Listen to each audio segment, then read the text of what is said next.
Bonjour tout le monde, on se revoit aujourd'hui pour une nouvelle capsule. Aujourd'hui, le sujet, ce sera le courant électrique. Donc, on a déjà parlé, en fait, j'ai déjà nommé le courant, mais on n'a pas défini ce que c'était.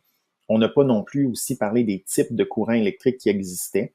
C'est des choses que vous avez probablement déjà entendues si vous avez déjà entendu des gens parler d'électricité ou en tout cas, je vais vous nommer des choses, peut-être que vous allez faire des liens. Mais on va parler du courant électrique, des deux types de courant électrique et des appareils de mesure qui nous permettent de mesurer le courant électrique dans un circuit. Et là, tranquillement, pas vite, on se dirige vers notre premier laboratoire en électricité. Donc, vous allez manipuler des circuits électriques, vous allez construire des circuits électriques pour vous pratiquer à faire des branchements, vérifier les deux types de circuits qu'on a vus, donc en série et en parallèle, et comment brancher vos instruments de mesure pour prendre des données expérimentales en lien avec l'électricité.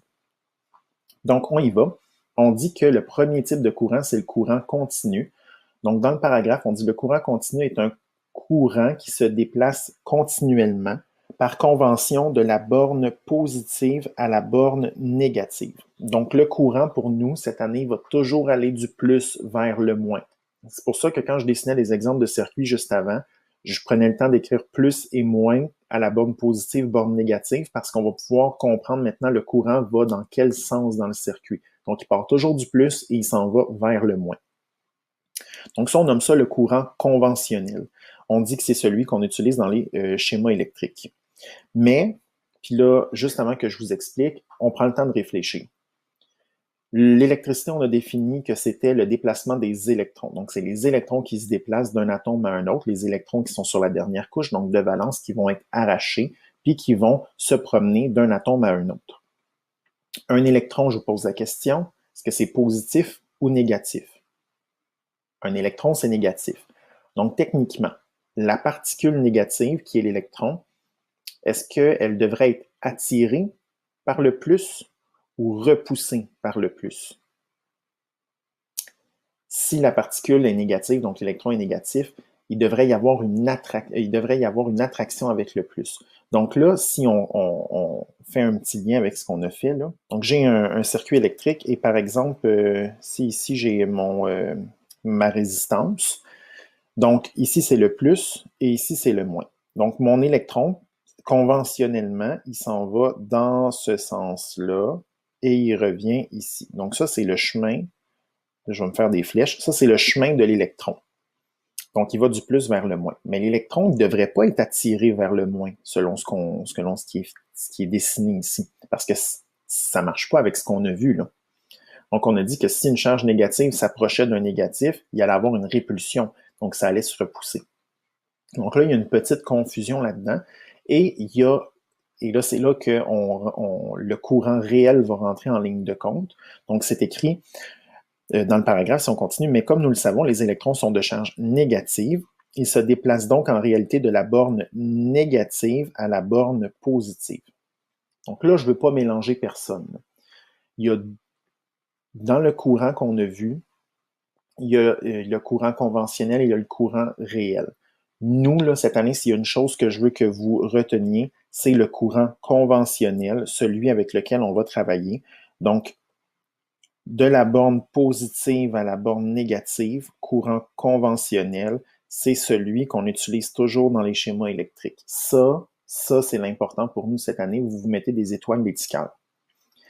Vous n'avez pas besoin, puis là je l'ai expliqué parce qu'il y en a qui vont réfléchir, puis il y en a qui auraient fait le lien que l'électron s'en va vers le moins alors que c'est pas logique parce qu'il ne devrait pas être attiré vers un moins.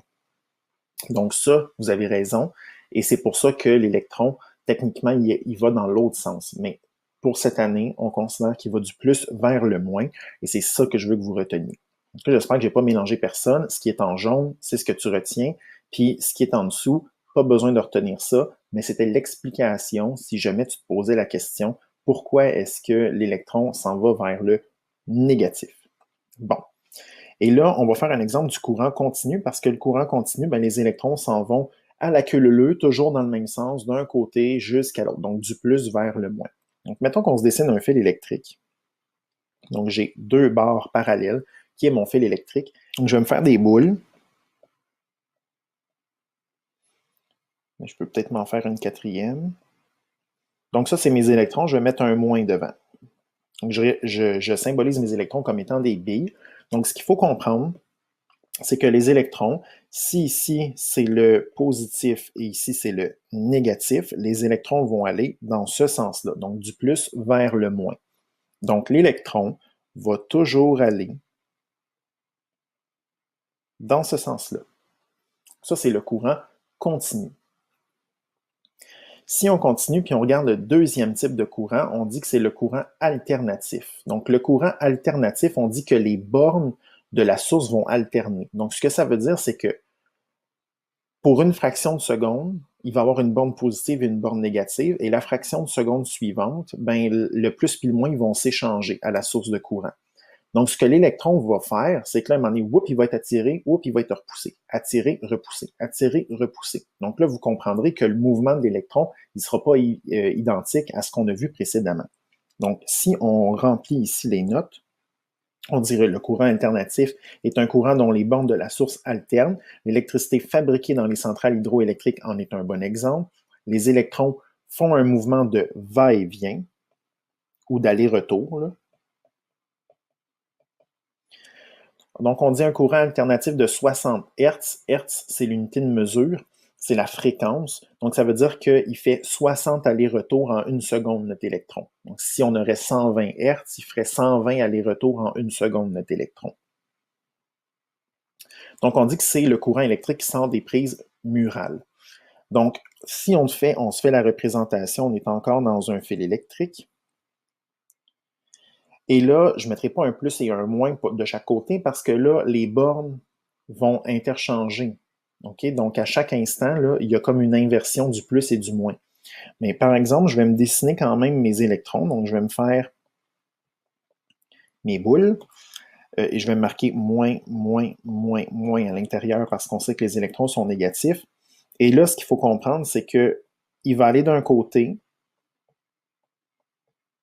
et là, oups, la borne change, ben, il peut se permettre d'aller de l'autre côté.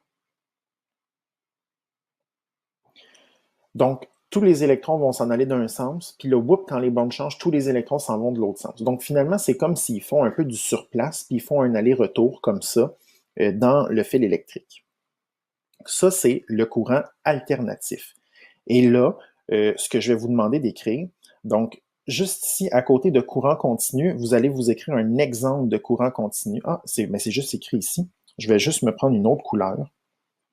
On va se prendre du vert.